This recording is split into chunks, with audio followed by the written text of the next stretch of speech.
Hello and welcome. So today we're going to talk about the brain and addiction. So we're going to dig into the neuroscience of addiction to substances and behaviors. We'll see how addiction develops in the first place and then why it's so difficult to stop. We'll also see how changes in the brain are responsible for some of the really kind of peculiar behaviors seen in people who are actively dealing with addiction.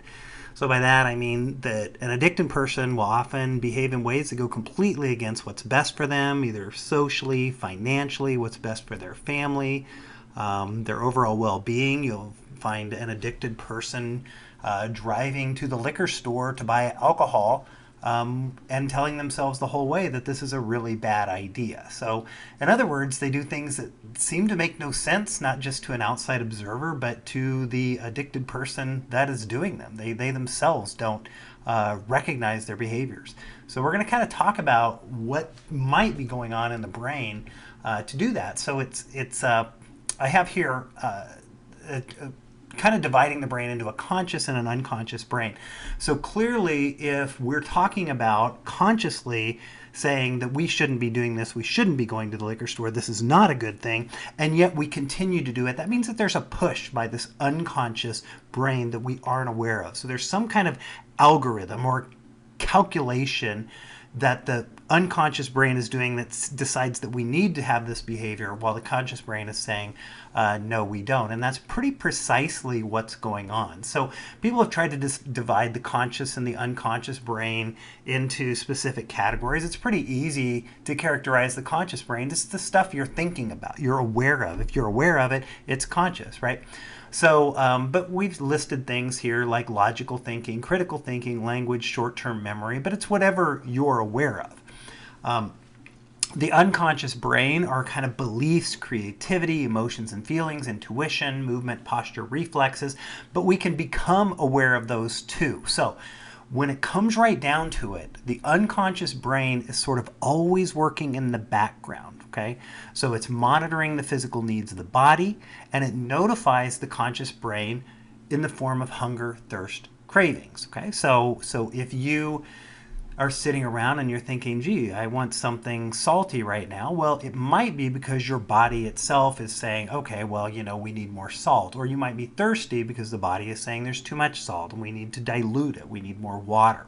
Okay, so you can kind of see where we make this comparison over here to an iceberg. So the unconscious brain is doing all of this stuff in the background, and then it just kind of says, okay, conscious brain, I'm going to need you for this to direct some of these behaviors and to perform these duties that I have you doing. So I have here under conscious brain, willpower is, kind of being on the conscious side, but that's the side of the brain that says, hey, I shouldn't be driving to the liquor store right now. This is not a good thing. So the conscious brain's attempts to control behavior, habits, beliefs, and perceived needs, but when the signal is strong enough coming from the subconscious or the unconscious brain, a lot of times the conscious brain or that willpower is pretty not really effective. Okay, so it kind of begs this question of how much control do we really have? So we have a video game controller here. Are we controlling the game, or is the game controlling us? So we're going to talk about that. How do people become addicted? How much willpower do we have? And why don't we have more? Why aren't we able to why aren't any humans able to just control things more than we can sometimes? How does addiction change our brains and our behavior? And what are the brain areas and mechanisms controlling these cravings and addicted behavior? So first question, what is addiction? So in 1956, the American Medical Association classified alcoholism as a disease. So that's kind of helpful. So you can kind of look at it in a more medical way and then approach it from a medical perspective. And then in 1987, so 31 years later, they included addiction in general as a disease. So from there, the American Society of Addiction Medicine further classified it, said addiction is a treatable chronic medical disease involving complex interactions among brain circuits, and that's what we're going to talk about today, genetics, the environment, and an individual's life experiences. So I have underlined here, people with addiction use substances or engage in behaviors that become compulsive and often continue despite harmful consequences. And that's the weird behavior. That's what we're trying to figure out. So addiction is a chronic brain disorder. It's not a behavior problem or just the result of making bad choices. And prevention efforts, kind of to compare this more with other medical diseases, prevention efforts and treatment approaches for addiction are generally as successful as those for other chronic diseases like diabetes, heart disease, those kinds of things. So what leads to addiction in the first place? So what are the risk factors? So I have a few of them listed here. Biology, genes. So we know that some people are more prone to addiction, possibly just a certain type of addiction. We don't really know all the details, but we know that two people could both try morphine or have morphine one time. One person, it may make them sick and they never want to go near it again. Another person, it may complete the puzzle, their brain may be the thing their brain has been looking for, makes them feel like they are a complete person and they are immediately addicted. Okay, so we can't really see into another person's response, but we do see the responses. So there are other things that are involved too. From biology, genes, gender, race, ethnicity, mental disorders, those things have all been categorized, and relationships have been seen between those. The environment, socioeconomic status, whether you're rich or poor, maybe you have more access or less access, or less, whatever.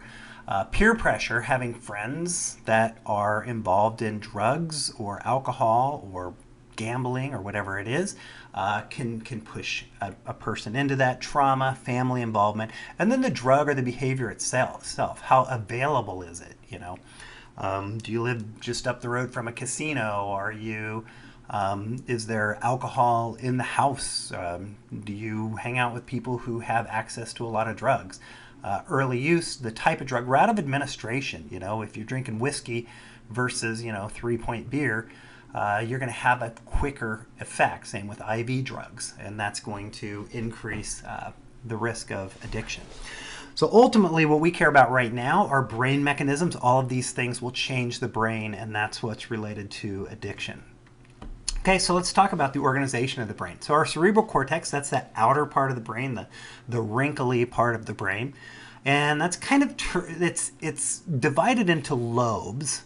So we have lobes of the cortex that have distinct structures, roles, and we're going to talk about some of those. So we're mainly going to focus on this front area, the frontal lobe. That's responsible for higher level thinking, like planning and consequences. So it has a couple of options. If you think that you should not be drinking, and yet if you are addicted, you are going to make plans to make sure that you have the drugs or alcohol that are going to sustain your addiction. We like to think of it as planning, saying there are consequences to addiction. There are consequences to taking drugs or engaging in these behaviors, and we shouldn't do it. So obviously something's not working quite right with the frontal lobe, because if it were working well, everything would be going fine and all of our decisions would be helpful rather than harmful. Regions of the frontal lobe are also responsible for motivation and inhibitory control. Now that's we're going to see where that's broken down. Motivation becomes, instead of motivation to stop, motivation is motivation to get the drug. Inhibitory control, you're no longer inhibited from getting the drug. So those things are altered in a way that the more primitive part that we're going to talk about is kind of pushing that more advanced part to seek the drug rather than to stop. So that frontal lobe, like I said, is far more developed in humans than any other species. So we're much better at planning ahead than, even dogs. Dogs are very smart. They've got a fairly well-developed frontal lobe. Primates are even more developed. But a wolf pack will sort of plan ahead for their prey, and they know to run ahead and to head them off, or they can predict where they're going. Well, humans have taken that to extreme levels. I mean, we plant crops so we have food in the winter. We pack our lunch every morning so we have something to eat later in the day. So we're very good at planning ahead when that works. Now, the more primitive regions, this hindbrain region. So that's a little more similar in all animals, even what we would consider less evolved or more more basic animals like lizards. But the midbrain, hindbrain, they have similar functions in most animals. And the reason we're talking about this is because if you've heard of the reward center, that's great, but that's what we're going to talk about. And that reward center really originates from these more primitive parts. So something like a lizard may see a fly buzzing by and then lick it to death. I don't know. They stick their tongue out and grab the fly. So this is all very, very, reward and reward motivation and in feeding. It's a very basic process. Okay, and very automated. All right, so the brain is made of neurons. Neurons are the functional unit of the brain. So you can see here, this is a neuron. We don't have to spend too much time on this. There's an input portion, and then there's the cell body, and then the axon. The signal moves down the axon, and then it communicates with another neuron. So the brain functions through trillions of these neurons releasing neurotransmitters onto receptors. So we can see that certain regions can be developed when they kind of group together, and we're going to talk about a couple of those regions. The ventral tegmental area, the nucleus accumbens, but that's what we're talking about, is we're talking about communication between regions, and these regions can perform functions. So the synapses, nerves, a lot of times people talk about neurons and how they function like wires. That's not exactly true, because wires contact each other for their communication. But in this case, you can see that what happens with a neuron is that it releases neurotransmitter into this space, and then the neurotransmitter binds to receptors, and that's what causes the effect. Okay, so there's the neuron is not contacting the next neuron. There's a space, and it's those neurotransmitters that do the communicating, and that communication could be excitatory, which means that when neurotransmitter is released, then and it binds to the receptor, that it causes a stimulatory effect. So those are stimulants that we see in general, and then over here you can see inhibitory effects. So the different neurotransmitter, different receptor, when they bind, it may cause an inhibitory effect. And so those would be like more suppressants or downers, or something that maybe calms you down, like benzodiazepines, things like that. Okay, but ultimately they all have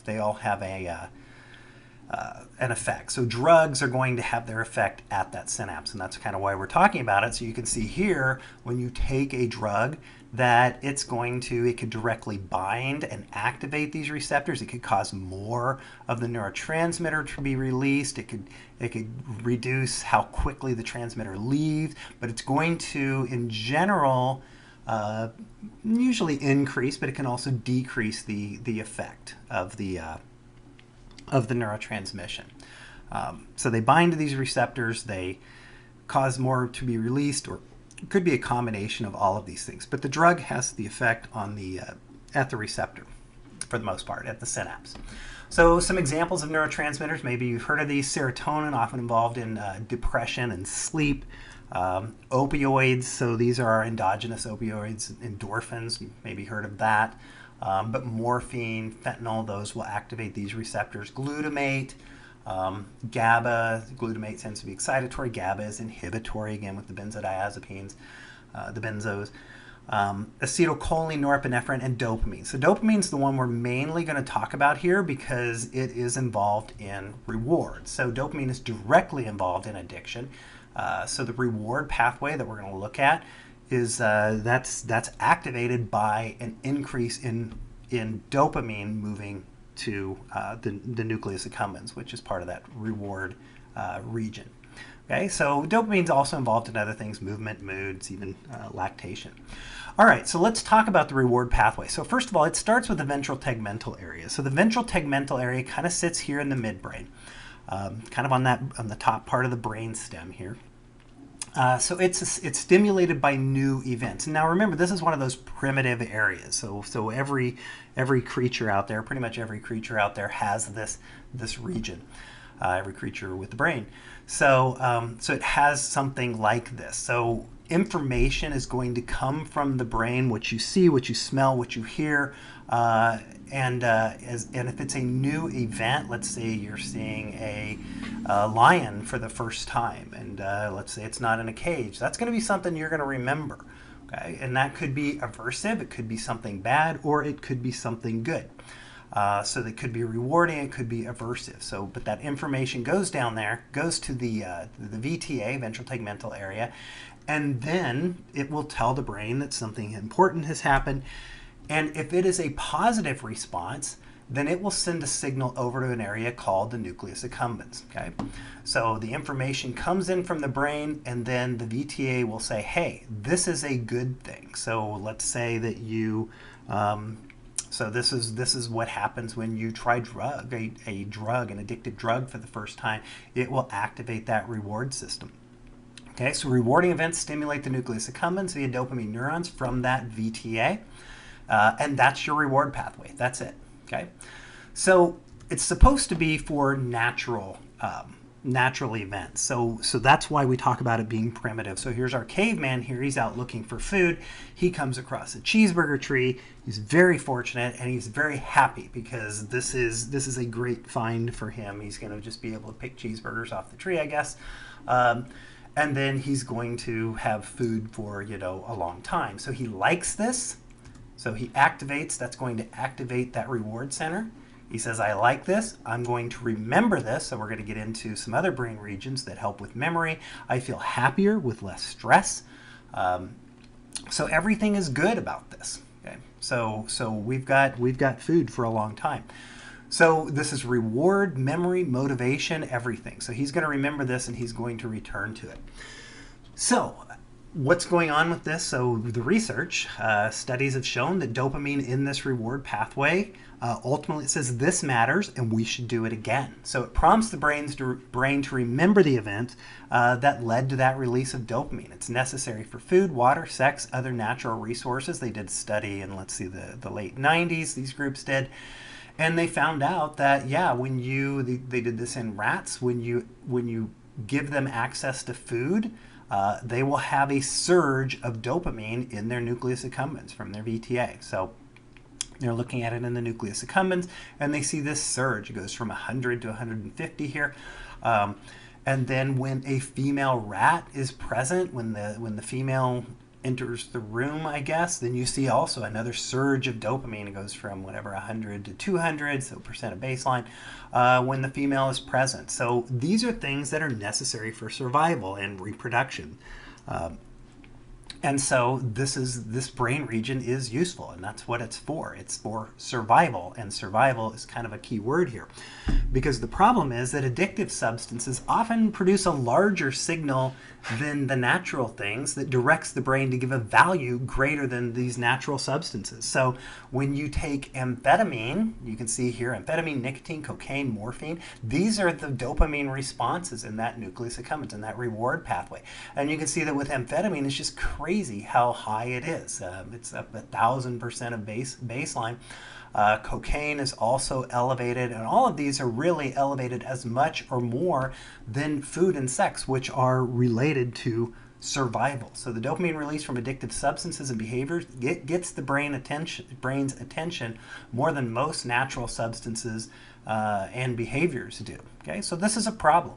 Okay, this is a problem. Because really, and this is a list, it kind of shows the pathway, so the ventral tegmental area. This is the reward pathway. We're just looking at the neurons. But it's showing, we've kind of mapped, or not me personally, but different groups have mapped where these drugs of addiction are having their effect. And they have their effect in the VTA. And so we have alcohol, nicotine, opioids, cannabinoids, cocaine, amphetamines, so stimulants. And without getting into all of the detail of how all of this works, the effect is an increase in dopamine. Okay, so this increase in dopamine in the nucleus accumbens. All right, so the question then is just why not quit? Okay, so I think we're already kind of seeing why not quit, because the brain thinks it needs it to survive. But there are other things, there are other brain regions and functions that are kind of also preventing us from just quitting. So the brain changes will lead to withdrawal and craving. So yeah, the reward pathway is activated, but the brain also adapts to the point that the drug is required just for normal functions. We're going to see how that works with receptors and rewiring. Leads to changes in other brain regions. The amygdala, for example, we're going to talk about that. Motivation is increased, impulse control is decreased. So we're motivated to get the drug, and our ability to kind of control that impulse is decreased. So learning and memory are enhanced to seek the drug or that behavior. In other words, life becomes about obtaining this most important and valuable thing, and that's what the drug becomes. Okay, so let's talk about some of these other changes. So anatomical and physiological changes are associated with something called tolerance. Tolerance is a reduction in the responsiveness to the same dose of a substance. So the first time you have that drug, big effect. Later on, you're just barely getting by. You're taking the drug to keep from just being sick in a lot of cases.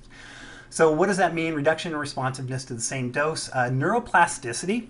So that's a change that's useful and normal during learning and following injury. The brain, the neurons have an ability to kind of rearrange themselves and change their connectivity to adjust to stuff that's going on. Well, it will adjust to having high doses of drugs in it. And that's something that has to reconnect. Those changes have to be undone after abstinence. So the brain compensates for increased stimulation by altering the connectivity. Also over here, a study was done in 2004 where they looked at the effect on receptors. Remember those receptors on different brain regions? And they saw that, and they found that the number of receptors was decreased. So if we look at how that works, so prior to drug use, normal receptor density, you can see that, what are there, like 9 receptors here. Of course, that's not real in life. There would be many, many more than that. But you can see that that's just normal function. The neurotransmitters release, binds to some receptors, it's taken back up, everything's just fine. Then you have initial drug use. Okay, so receptor density is unchanged. You have all of these receptors, and now you've got all of this drug. That's just a really, really heightened effect. Okay, but then after long-term drug use, those receptors aren't going to stay around. The brain is going to know that this is way too much activity, and they're going to reduce the density. They're going to reduce the number of receptors in the brain. So then when you have abstinence, when you stop using the drug, the receptor density is insufficient, and that's going to cause dysfunction and withdrawal. So we can already see that stopping isn't just a matter of stopping. There are physiologic changes that have happened. So how else is the addicted brain changed? We've been talking about memory. So there's a region called the hippocampus, this purple area here. It's involved in memory. So when an event has significance, the brain will remember it. It's tied to your emotions, the limbic system. And so we remember things that have a lot of emotional importance. There's another area called the extended amygdala. So the amygdala kind of sits down here at the tip of the hippocampus, and that plays a role in this case in stressful feelings like anxiety, irritability, anger. It has a lot of like negative emotions tied to it. And so what happens is these feelings of stress and irritability, anxiety, those all increase when you stop taking the drug. Okay, so those feelings contribute to that the withdrawal effects after the drug effect diminishes, and that's another thing causing you to seek the drug. So it becomes increasingly sensitive with increased drug use. So over time, a person with substance use disorder uses drugs to get temporary relief from this discomfort rather than to get high. It's just to stop feeling terrible. Okay, so some other things. So we've already kind of talked about the brain region, and I mentioned the frontal lobe. So let's kind of look at what the frontal lobe's doing. It's trying to help. Okay, so inhibitory control is that prefrontal cortex. It's trying to say, okay, look, we shouldn't be doing this. You're aware of the consequences. You know, your family is falling apart, your job, your health is deteriorating. So you know this is negative. It's not good for you. So we have this great inhibitory control. And guess what? During addiction, that's just shut down.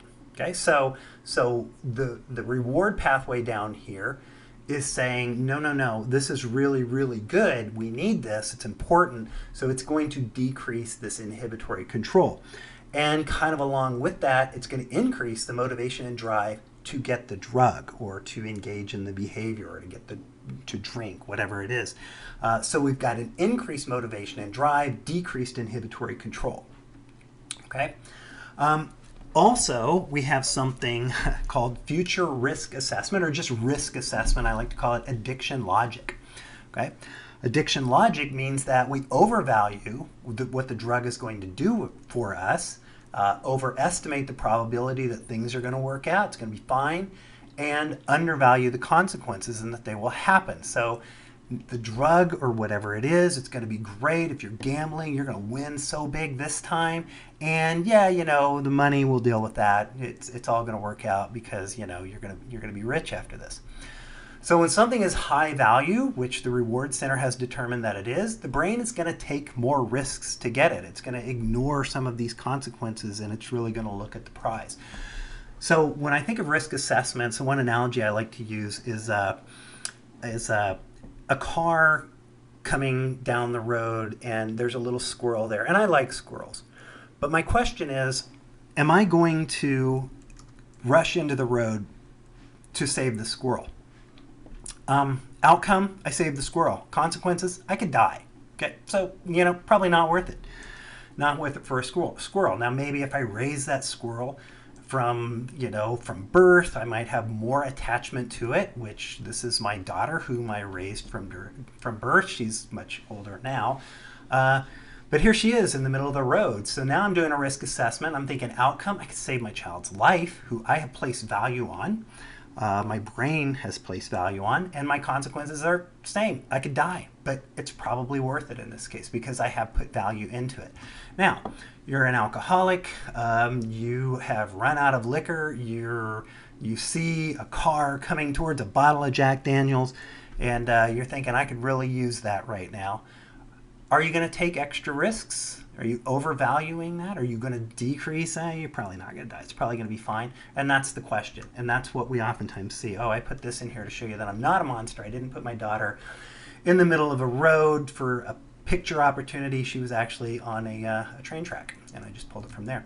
All right, so high motivation, so kind of back to that. So we have high motivation and faulty risk assessment. So when we're monitoring or comparing what is most important, drugs, family, job, it's a crapshoot. We don't know. I mean, our brain is valuing these drugs or substances or behaviors way more than they deserve. In fact, they're causing harm. But our brain, this reward center and these other regions that we were talking about, value that drug as much or more than anything else in the world. So when the brain determines that the value is high enough, it'll find a way to obtain it.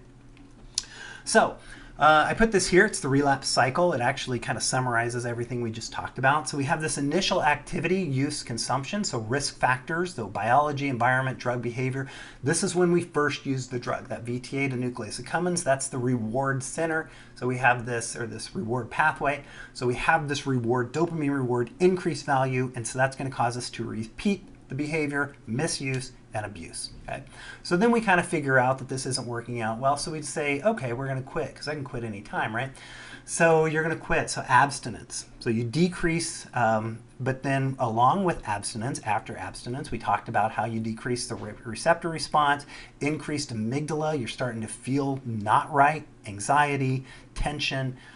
These are effects, these are symptoms of withdrawal, the anxiety, discomfort, illness. Okay, so then it sort of forces this preoccupation with the drug and the behavior. So you're craving and motivation, orbitofrontal cortex. So that's that motivation and drive is turned up. We're like, okay, we have to go find this drug.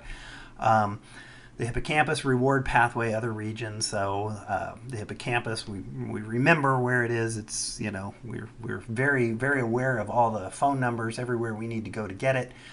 Decreased inhibitory control. So that's that inhibitory control up here in the prefrontal cortex. So we move over here. So we have all of this already pushing us to get it.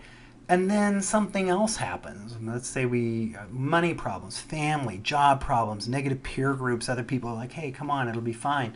Other triggers, paraphernalia, availability. So all of these things can also come in, and when you combine that with the faulty risk assessment and increased perception of reward, things are going to be fine this time. It's going to be okay. All of these things are working against you, and so you relapse.